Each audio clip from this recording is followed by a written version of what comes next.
تو پھر اس نے دفاع تو اپنا کرنا ہے نا یار. جھوٹا شخص بھی اپنا دفاع تو کرتا کم از کم کرے گا. ہاں یہاں تو جو جھوٹا شخص بھی ہوتا ہے, قصوروار بھی ہوتا ہے, وہ بھی اپنا دفاع تو کرتا ہی ہے کم از کم. تو کیا عمران خان نہیں پھر عدالت میں کہے گا کہ ہاں یہ میرے ساتھ فلاں نے یہ کیا تھا, باجوہ نے یہ کیا, فیض حمید نے یہ کیا, اس نے یہ کیا, وہ بھی تو بتائے گا. تو پھر آپ کو ثابت کرنا پڑے گا کہ عمران خان غلط کہہ رہا ہے.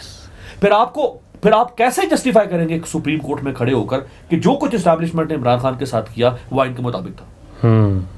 پھر آپ ثابت کریں گے کیا؟ آپ کیا اس بات کو اون کریں گے کہ اسٹیبلشمنٹ نے جو کچھ کیا پی ٹی آئی کے ساتھ یا عمران خان کے ساتھ وہ ٹھیک تھا, اور پھر وہ قانون اور آئین کے مطابق تھا؟ آپ اس کو اون تو نہیں کر سکیں گے. کیا اون کرے گا کوئی اس کو؟ کیا پتہ کر لیں گے لوگ نہ کیسے کر سکتے ہیں. تو پھر اس کا مطلب ہے پھر تو آپ پوری ریاست کو تیز کر دیں گے نا. اپنی بقا سمجھ ہے نا یہ سیاسی جماعتیں, ظاہر ہے یہ کچھ بھی نہیں کر سکتے, کچھ بھی نہیں کر سکتے. تو پھر جو مطالبہ ہو رہا ہے کہ معافی مانگ لے اور بس. اب تو ختم ہو گیا نا. بدھ کو انہوں نے وفاقی کابینہ میں آرٹیکل 6 لگانے کی کال کرنی تھی, انہوں نے پارٹی پابندی کرنی تھی. کچھ بھی نہیں کر سکتے. کیوں نہیں کر پائے؟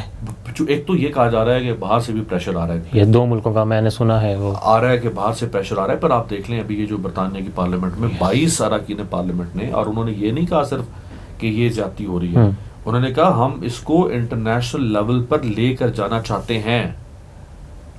اب عمران خان کا وکیل کون ہے؟ برطانیہ کی پارلیمنٹ. اور وہاں ناز شاہ جو ایم پی ناز شاہ, ان سے وہاں کچھ نون لیگ کے سوال کیا کہ نواز کا اور مریم عورت نہیں تھی اس طرح. تو انہوں نے کہا کہ بھائی کیا ان کا معاملہ یونائٹڈ نیشنز میں آیا تھا؟ یونائٹڈ نیشنز کے ورکنگ گروپ نے جو آربیٹریری ڈیٹینشن کے اوپر کام کرتا ہے. آربیٹریری ڈیٹینشن ہوتی ہے کہ جس کو آپ سیاسی قیدی بناتے ہیں, جی, پولیٹیکل وکٹمائزیشن کرتے ہیں. اس گروپ نے 17 پیجز کی وہ رپورٹ تیار کی ہے. پڑھیں تو صحیح. جنہوں نے نہیں پڑھی میں کہوں گا پڑھو, پھر بات کرو.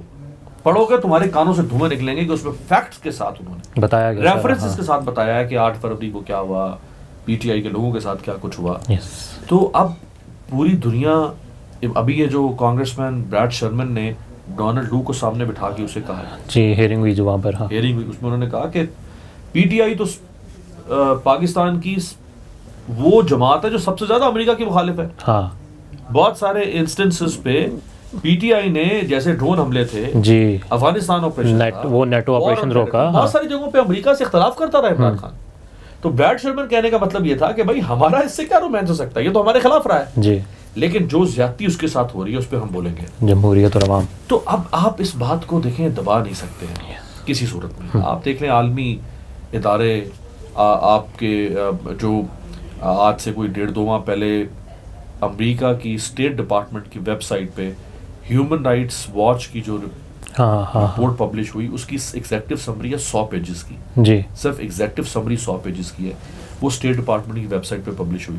اس کو آپ اٹھا کے دیکھ لیں کہ اس میں کیا کچھ ہے. ابھی جسٹس اطہر من اللہ نے نیو یارک کی بار میں کھڑے ہو کر کیا کچھ بتایا کہ کیا ہو رہا ہے. انہوں نے کہا میرے بیٹوں کا ڈیٹا لیک, بیوی کا ڈیٹا, اور میری بیوی جس کا سیاست سے کوئی تعلق نہیں ہے اس پہ ڈاکیومنٹریز بنا دی انہوں نے. تو آپ کس کو وہ کریں گے؟ ان لاسٹ رہائی کب تک دیکھ رہے ہیں عمران خان کی؟ رہائی نہیں ہے ابھی تک, نہیں رہائی کا کوئی امکان نہیں ہے. کچھ لوگ کہہ رہے ہیں 20 اگست, کچھ لوگ کہہ رہے ہیں سپتمبر کا کہہ رہے ہیں. کوئی دیکھیں, جب بات یہ ہے کہ آپ کیا کسی لافل سوسائٹی میں رہ رہے ہیں, آپ کسی لافل سوسائٹی میں ہوں تو پھر تو ہم یہ کہیں کہ ہاں اس کے اوپر یہ کیس ہے, وہ اس کیس میں سے بری ہو جائے گا, وہ باہر آ جائے گا. یہ تو ایک لا لیسنس ہے. اگر آج ہائی کورٹ کے ججز پارٹی بھی بن جائے نا عمران خان کی, یعنی وہ کہیں کہ ہم عمران خان کو نکالیں گے, وہ جوڈیشل ایکٹیویزم بھی کریں, پھر بھی عمران خان کو باہر نہیں لا سکتے. ہاں صرف ایک صورت مجھے نظر آتی ہے کہ اگر پاکستان کی سپریم کورٹ اس میں, کیونکہ وہ الٹیمیٹ اتھارٹی ہے, اس کے اوپر پھر کوئی کچھ نہیں ہے. پوسٹ سپتمبر یا پری سپتمبر؟ اکتوبر, سپتمبر نہیں, ہاں اکتوبر. ہاں اکتوبر تک. دیکھیں آپ تو کھل کے بات کرنی چاہیے. 9 days چھٹیاں نکال کے. ہاں اس میں میں سمجھتا ہوں کہ جب آپ اگر جس حد تک آپ کسی طاقتور کا نام لے کے اس کی بات کر سکتے ہیں, آپ کو کرنی چاہیے. اکتوبر میں سب کہہ رہے ہیں کہ قاضی فائز عیسیٰ جب تک ہیں اکتوبر تک, تب تک عمران خان کو انصاف نہیں مل سکتا. تو یا تو سپریم کورٹ سے کوئی تبدیلی آ سکتی ہے, یا پھر جب نومبر کے بعد امریکہ میں کوئی رجیم چینج ہو. ابھی یہ جو $101 ملین امداد مانگی جا رہی ہے, کہ ہم دینا چاہتے ہیں. بائیڈن نے بولا کہ ہم دینا چاہتے ہیں. کس کے لیے دینا چاہتے ہیں؟ جنگ کے لیے. ڈیموکریسی اور سول سوسائٹی. ڈیموکریسی کی تو آپ نے سول 2 سال میں جو ڈیموکریسی سول سوسائٹی کے ساتھ ہوا. سول سوسائٹی کی جو ہے وہ بیچاروں کی آپ نے وہ باہر نکلتے ہیں تو آپ ان کو غداری کے فتوے. باہر بھی نہیں, گھر میں گھس کے عورتوں کے گربانوں پر ہاتھ ڈالا, اور جو ہم نے دیکھا بہنوں بیٹیوں کو آپ اٹھا رہے ہیں. اور سب سے بڑی جمہوریت پہ جو 8 فروری کو پاکستان کی یا دنیا کی تاریخ کا سب سے بڑا ڈاکہ مارا ہے آپ نے. ننگا ڈاکہ مارا ہے, ڈٹائی کے ساتھ سینے پر ہاتھ مار کے مارا آپ نے. اس جمہوریت کے لیے ڈونلڈ ٹرمپ $101 ملین دے رہا ہے. کیوں دے رہے ہیں $101 ملین؟ کیونکہ اس رجیم نے امریکہ کو سرو کیا ہے. جو امریکہ چاہتا تھا, یہ رجیم چینج, یہ سارا کچھ پاکستان میں یہ نون لیگ, پیپلز پارٹی اور یہ سب سہولت کاروں نے مل کے اس مقصد کو زبردست طریقے سے, احسن طریقے سے انجام تک جو وہ کہتے تھے وہی ہوا. تو یہ جو $101 ملین مل رہا ہے, یہ تو صلہ ہے ان کی وفاداری کا.